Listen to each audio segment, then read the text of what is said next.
20 నుంచి తిరుమలలో సర్వదర్శనం ప్రారంభం. తిరుమల శ్రీవారి ఆలయంలో ఈ నెల 10వ తేదీ నుంచి 19వ తేదీ వరకు వైకుంఠ ద్వార దర్శన టోకెన్ల జారీ చేసిన విషయం తెలిసిందే.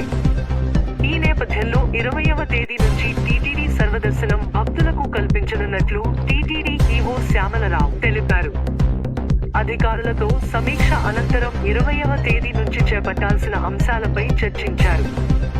అదేవిధంగా ప్రోటోకాల్ మినహా 20 బ్రేక్ దర్శనాలను టీటీడీ రద్దు చేసింది. పొంగనూరు పట్టణంలోని విరూపాక్షి మారమ్మ ఆలయంలో శుక్రవారం సందర్భంగా ప్రత్యేక అభిషేకాలు, పూజలు నిర్వహించారు. అనపగింజలతో విశేషంగా అలంకరించారు.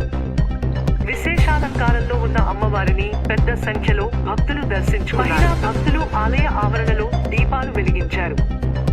భక్తులకు అర్చకులు గంగాసాగరం వద్ద రోడ్డు ప్రమాదానికి టిప్పర్ డ్రైవర్ నిర్లక్ష్యమే కారణమని తాలూకా సీఐ శ్రీనివాసులు తెలిపారు. రాంగ్ రూట్ లో టిప్పర్ వచ్చి బస్సును ఢీకొనడంతో 4 మృతి చెందగా 15 మందికి గాయాలయ్యాయని తెలిపారు. గాయపడిన 9 మందిని చిత్తూరు ప్రభుత్వ ఆసుపత్రికి, 6గురిని చీలపల్లి సీఎంసీ ఆసుపత్రికి తరలించి మెరుగైన వైద్య సేవలు అందిస్తున్నామన్నారు. కేసు నమోదు చేసి దర్యాప్తును ప్రారంభించామన్నారు. జర్నలిస్టు సమస్యల పరిష్కారానికి ఏపీడబ్ల్యూజేఎఫ్ కృషి చేస్తుందని సంఘం నాయకులు తెలిపారు. పట్టణంలో నియోజకవర్గ స్థాయి సమావేశం నిర్వహించారు. అక్రిడేషన్ నిబంధనలు సరళతరం చేయాలని, జర్నలిస్టులకు సంక్షేమ పథకాలు అమలు చేయాలని ప్రభుత్వాన్ని వారు కోరారు. కార్యక్రమంలో జయచంద్ర, జయరాం, సనీ, ముత్యాలు తదితరులు పాల్గొన్నారు. సత్యనారాయణ చతుర్థి సందర్భంగా శుక్రవారం పొంగనూరులోని గణనాథుని ఆలయంలో ప్రత్యేక పూజలు జరిగాయి.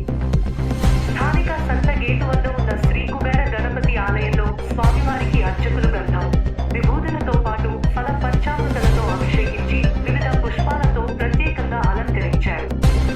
భక్తులు కుబేర గణపతిని దర్శించి పూజలు నిర్వహించారు. గతేడాది ఇదే రోజున team India captain Rohit Sharma విశ్వరూపం చూపించారు. పైటి 20లో సెంచరీ చేయడంతో పాటు 2 సూపర్ ఓవర్లలో 1 మ్యాన్ ఆర్మీగా దుమ్మురేపారు.